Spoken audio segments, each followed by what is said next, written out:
তোর এত বড় সাহস, তুই আমাকে জমি দালাল বলে দিলি? আরে দাদা, তো ফার্স্ট ক্লাস জায়গা, আপনি যখন এসছেন জায়গাটা ভালোভাবে দেখেন, জায়গাটা কত সুন্দর জায়গা। খুব পুরীর ভিতরে হবে না? আচ্ছা দাদা, ওটা দেখা যাবে দেখা যাবে দেখা যাবে। হারাম মানে? এটা তো ব্যবসা।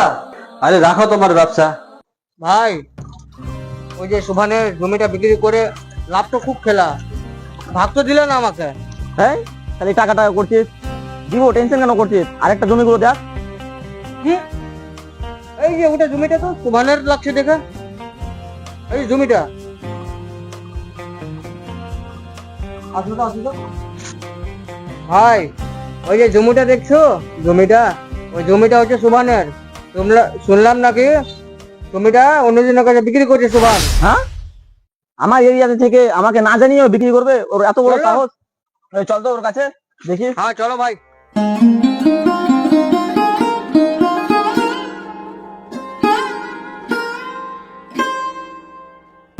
ওর এত বড় সাহস, ও আমাদেরকে না জানিয়ে ও জমি বিক্রি করবে? চল তো দেখি ওকে। চলো তো, ওর কালজি বের করে নেবো, চলো তো। ওই সুমান, ওই কোথায় বের হওয়া বাড়ি থেকে?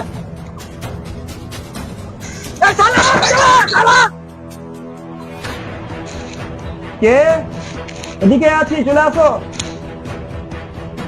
কোথায় আছিস তুই? বের হ বাড়ি থেকে। কোথায় আছিস? কি বলছো তোমরা, বলো। বলো জি, বলো বলো। তুই আমাকে না জানিয়ে তোর জমিটা বিক্রি করবি? আমার এলাকা, আমার এলাকাতে যে জমি বিক্রি করে আমাকে প্রথমে জানায়, তারপরে জমি বিক্রি করে। তুই আমাকে না জানিয়ে জমি বিক্রি করে দিলি, এটা কেমন কথা? আশ্চর্য ব্যাপার, আমার জমি আমি বিক্রি করবো, তোমাদের কেন বলবো? হ্যাঁ, বলার কি আছে? বলবি না মানে? তোর এত বড় সাহস হয়ে গেছে, আমাকে জানিয়ে সবাই জমি বিক্রি করে, আর তুই বলবি না মানে? আমার বাবার প্রয়োজন হয়নি, আমি বলবো, আমি বলিনি। আমার জমি আমি নিজে বিক্রি করতে পারবো, আমার কোনো দালাল লাগবে না জমি বিক্রি করার জন্য। তোর এত বড় সাহস, তুই আমাকে জমি দালাল বলে দিলি? জমি দালাল বলবো না কি বলবো? লোকের জমি বিক্রি করে সংসার চালাস? ঠিক আছে, তুই কেমন করে জমি বিক্রি করছিস আমরা দেখছি। এই চলো, বেরো, চলো। ওই দেখতো রে, জমিটা কার কাছে, খোঁজ নিয়ে দেখতো কার কাছে বিক্রি করেছে। হ্যাঁ চলো তাহলে। হ্যাঁ চলো দেখি। হ্যাঁ, গাড়িটা স্টার্ট দাও।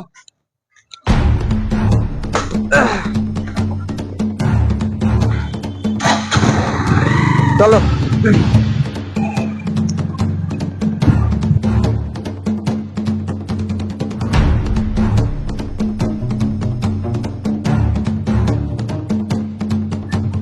আচ্ছা ভাই, দিলবার হোসেনের বাড়িটা কোনটা? দিলবার হোসেনের বাড়ি এই তো ওটা। চলো তাহলে।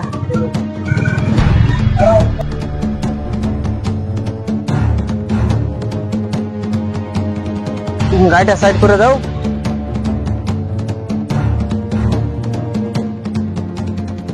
আসসালামু আলাইকুম দিলবার ভাই। ওয়ালাইকুম সালাম। ওই আসো। হ্যাঁ,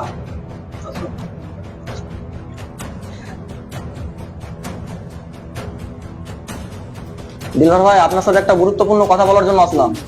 শুনলাম যে কি আপনি ডাঙ্গাতে জমি কেনার জন্য গিয়েছিলেন? হ্যাঁ গেছিলাম আমি, সেখানে আমি দামাদামিও করে এসেছি। খুব সুন্দর জমি পেয়েছি ওখানে রোডের ধারে, আমি দামাদামি করে চলে এসেছি ওখান থেকে। দাদা, ওই জমিটা নিয়েন না, ওই জমিতে অনেক লাফড়া আছে জানেন, ভাই ভাই অনেক ঝামেলা আছে। ওই জমি নিতে যেন না, আপনি ফেসে যাবেন আপনি। ওদের ভাই ভাই তো ঝামেলাই ছুটে না, আর আপনি জমি কিনতে গেছিলেন। ঝামেলা? এত তো আমার কিছু জানা ছিল না। এত কিসের ঝামেলা জমিতে দুই ভাইয়ের মধ্যে? আমার তো সেটা জানা ছিল না। দিলবার ভাই, আপনি ওই সব ঝামেলাতে পড়েন না, আপনি ওটা জমিটা নিয়েন না। আপনি যদি ওই জমিটা কেনেন তাহলে ঝামেলাতে পড়ে যাবেন, ঠিক না রে? হ্যাঁ হ্যাঁ ঠিকই। তাহলে আমি এখন জমি কোথায় পাবো? আমার তো জমির খুব প্রয়োজন, এখন কোথায় পাবো? দাদা, আপনি জমির জন্য চিন্তা করিয়েন না, এরকম অনেক জমি আছে। আপনি জমি দেখলে ফিদা হয়ে যাবেন। আপনি এত সুন্দর সুন্দর জমি আছে, আপনাকে কোনো চিন্তাই করতে হবে না। আপনি কালকে চলেন আমাদের সঙ্গে, জমি জমি দেখাবো আপনাকে, সুন্দর সুন্দর জমি আছে। ঠিক আছে ভাই, কালকে তাহলে আমি আসছি, জমির পাশে তুমি থেকো। ঠিক আছে দাদা, তাহলে আসেন, আসি আমরা। সালাম আলাইকুম। ওয়ালাইকুম সালাম।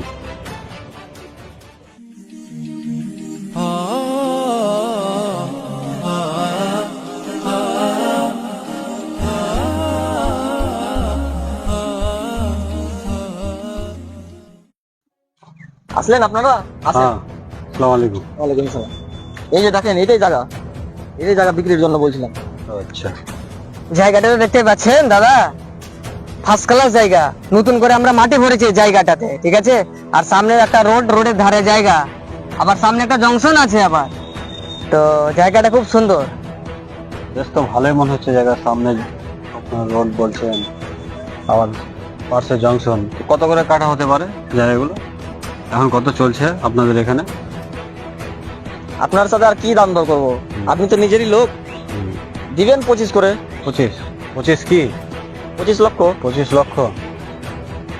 25 লক্ষ তো মনে হচ্ছে খুব বেশি হয়ে যাচ্ছে, কিছু কম করা যাবে না? আরে দাদা, তো ফার্স্ট ক্লাস জায়গা, আপনি যখন এসছেন জায়গাটা ভালোভাবে দেখেন, জায়গাটা কত সুন্দর জায়গা, তা তো আমি রোডের ধারে জায়গা। তা তো মানছি আমি, তবুও তো জায়গার দাম 25 লক্ষ খুব 20-র ভিতরে হবে না? আচ্ছা দাদা, ওটা দেখা যাবে। হ্যাঁ। জায়গাটা তো দেখেন আগে। খুব সুন্দর কথা হয়ে গেলে এবার মানে দাম দরটা সেরে নেওয়া যাক, বাড়িতে বসে যা হোক। হ্যাঁ, বাড়িতে বসে আলোচনা করা যাবে, আলোচনা হয়ে যাবে। করা যাবে। বাড়িতে বসে আলোচনা। হ্যাঁ, ঠিক আছে, আমরা সবাই মিলে একটা হ্যাঁ, হয়ে যাবে যেটা হয়। ঠিক আছে। ঠিক আছে, চলো তাহলে। তাহলে যাক, জমিটা যদি বিক্রি করাতে পারি কিনা, 5 করে 10 লাখ টাকা ইনকাম হবে। তোমার 5 লাখ টাকা, আমার 5 লাখ টাকা। দেখতে তো পেলাম। মাটিটা বিক্রি করতে হবে যেরকম করে হোক। ঠিক আছে দাদা, তাহলে যান। চল তাহলে আশিকুলার বাড়ি, দাম দর তো হয়ে গেছে, ওর সাথে কথাটা ফাইনাল করে নি। হ্যাঁ, চলো তাহলে। ঠিক আছে।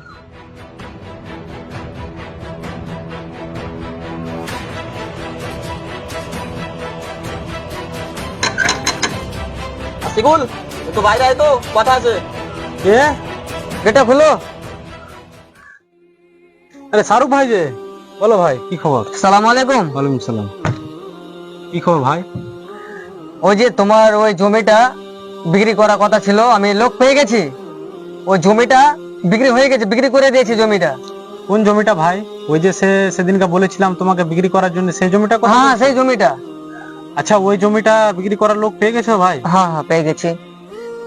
কত তো বিক্রি করার কথা হয়েছে ভাই? ওই 10 লাখ টাকা কাঠা করে। এত কম ভাই? 10 লাখ টাকা কাঠা মাত্র? টাকা পয়সারও খুব দরকার, ভাইটাকে পড়াতে হবে। ঠিক আছে ভাই, আর তো কোনো কিছু করার নাই। এখন আমাকে কি করতে হবে ভাই? কালকে তুই রেজিস্ট্রি অফিসে চলাই, জায়গাটা নামে করে দিতে হবে।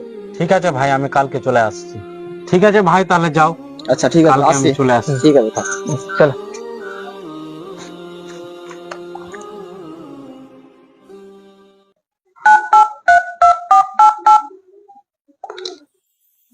হ্যালো মকিম, কোথায় আছিস?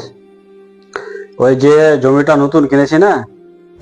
হ্যাঁ, মনে হয় এই লোকটাই আমার জমিটা কিনেছে। সেই জমিটা কালকে পুরোটা ঘিরে ব্যবস্থা কর, অবশ্যই কালকে ঘিরে ব্যবস্থা কর, ঠিক আছে? হ্যাঁ, ভুল করিস না কিন্তু কালকে। দেখি ওকে একটু গিয়ে বলি কততে কিনেছে জমিটা। আচ্ছা ভাই, এই জমিটা আপনি কিনেছেন? হ্যাঁ, জমিটা তো আমি কিনেছি। মনে হচ্ছে জমির দামটা আমার বড় বেশি হয়ে গেছে। কত দাম হয়েছে ভাই? আমাকে তো বলছিল, ওনারা বেশি বলছিল 25 লক্ষ করে। তো আমার সঙ্গে 20 লক্ষ টাকা কাঠা দাম দর হয়েছে ওদের সঙ্গে। কত মনে হয় 20 লক্ষ করে। 20 লক্ষ টাকা হয়ে গেছে? তো আমি তো কিছু বুঝতেই পারছি না। আমার কাছে তো আমাকে তো আবার ওরা 10 লক্ষ টাকা দিয়েছে। 10 লক্ষ? আমি বুঝলাম না, আপনি কে? আর কি বলবো ভাই, আমার টাকার খুব দরকার ছিল, তার জন্য আমি এই জমিটা দালালের হাত ধরে আমি জমিটা বিক্রি করতে দিয়েছিলাম।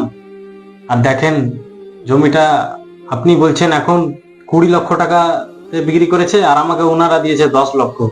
আমিও ঠকলাম, আর এখানে আপনিও ঠকলেন। জমির মালিক আপনি? হ্যাঁ, এই জমির মালিক আমি ছিলাম। আমার তো জানা নেই দাদা, আমি তো ঠকে গেলাম। আপনিও ঠকলেন, আমাকেও ঠকলেন। কি বলবো আর। ঠিক আছে ভাই, থাকো তাহলে, আমি গেলাম। আচ্ছা ঠিক আছে।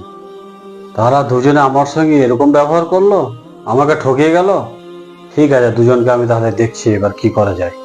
ঠিক আছে, তাদের ব্যবস্থা নিচ্ছি আমি।